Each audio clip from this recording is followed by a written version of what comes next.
Hello,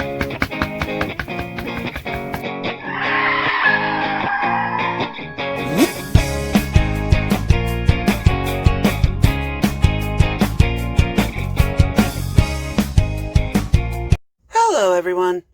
Hard to believe it's been nearly a year since we started this trip into stupidity. We've covered a lot of dumb in that time.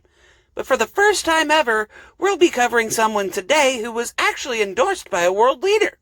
Of course, the world leader in question was this one, so take that as you will. I take authority over the airwaves now, and I silence every contrary tongue in the name of Jesus.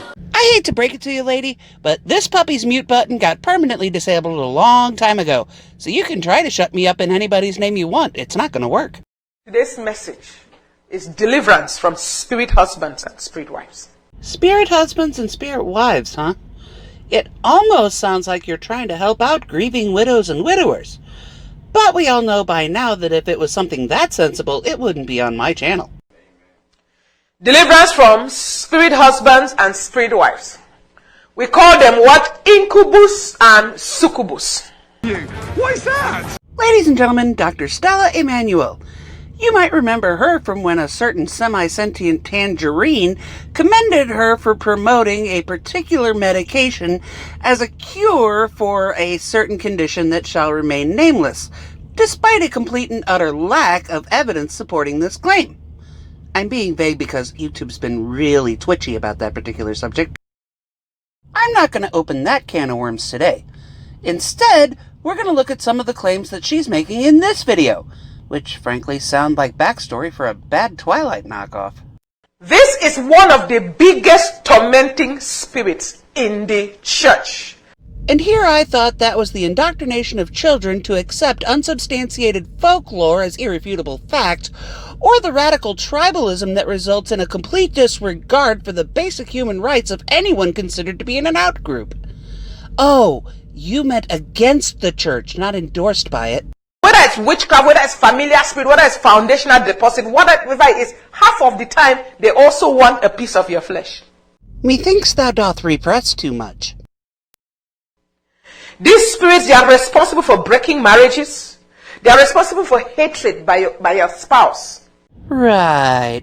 It couldn't possibly have anything to do with any of the myriad reasons that sociology and psychology have determined that cause couples to split up that have nothing to do with evil spirits. You find out that the same man that the first day they met you, they wanted to kiss your mouth, kiss your head, kiss your hair. When they say you may kiss the bride, they didn't let anybody talk because they wanted to kiss everybody, your elbow, your fingers. Right now, like my father in the Lord, Dr. Lukoya says, he's looking at you like, if I see you, I kill you. Now this narrative makes a little more sense. She has to blame evil spirits because she can't accept the fact that her ideas are so loopy that she finally drove somebody she cared about to tell her straight to her face, if I ever see you again, I kill you. They are responsible for serious gynecological problems. We call them all kinds of names. Endometriosis. We call them molar pregnancies. We call them fibroids. We call them cysts. But most of them are evil deposits from the spirit husband. Whoa, whoa, whoa, whoa. Medical science has long since determined the causes for most, if not all, of these conditions. And it's not demon sperm. I know that. My viewers know that. And most importantly, you know that. How do I know that you know that? Well, now would be a good time to point out to anyone watching in Houston, Texas, that in your area, this head case actually has a license to practice medicine on your kids. You might want to talk to your city and state legislators about that. They are responsible for miscarriages, impotence, men that can't get it up, untold hardship.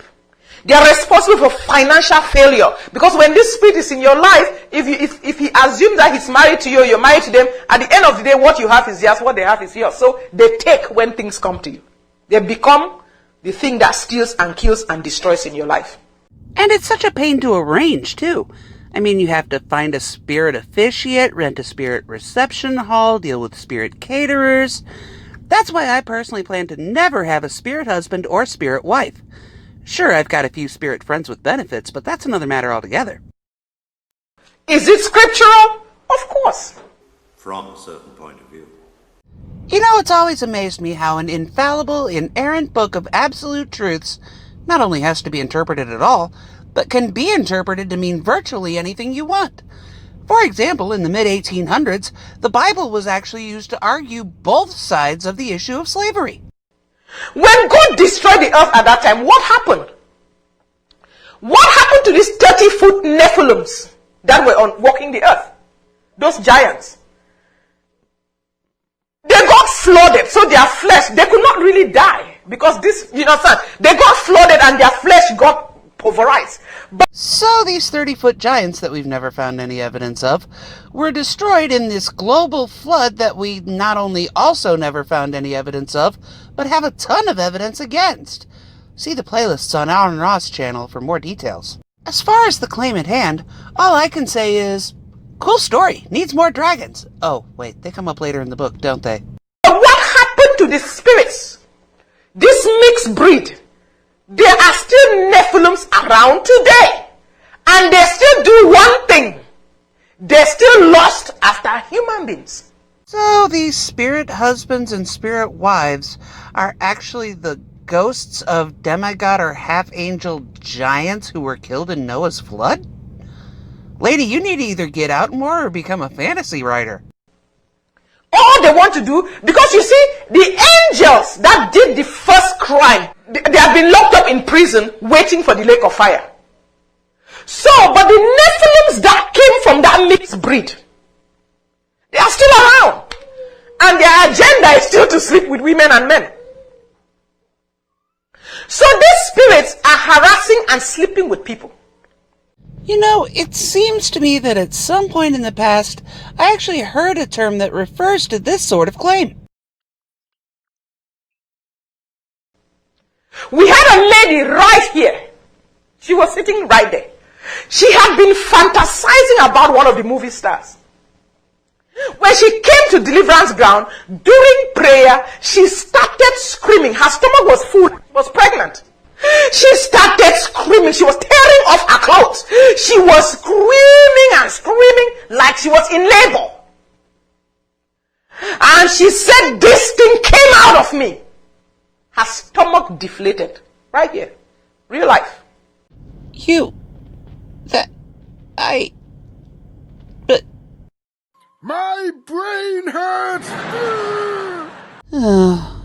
Guys, I know this video is a little shorter than normal, but I just can't with this chick anymore.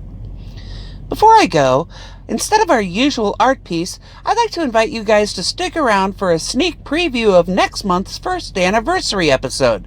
It's somebody I've been waiting for a special occasion to have a crack at. Also keep an eye on my Twitter for an opportunity to have a say in at least one aspect of that very same video. And finally, I want to thank you guys for actually sticking around long enough for me to make a first anniversary video. It really means a lot.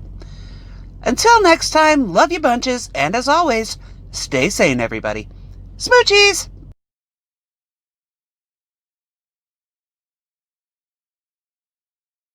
Ladies and gentlemen, welcome to the Battle of the Ages! Now entering the arena, weighing in with so much woo even a crusader could only handle him in small doses, the blue bastion of baffling bullshit, Spirit Science! And the challenger, weighing in at 120 pounds, 35 of it in her shirt, the advocate for sanity, Susie Wolf! Wait, that isn't just a name? The advocate for sanity is actually a cartoon furry? Yeah. Oh boy. Relax, I got this.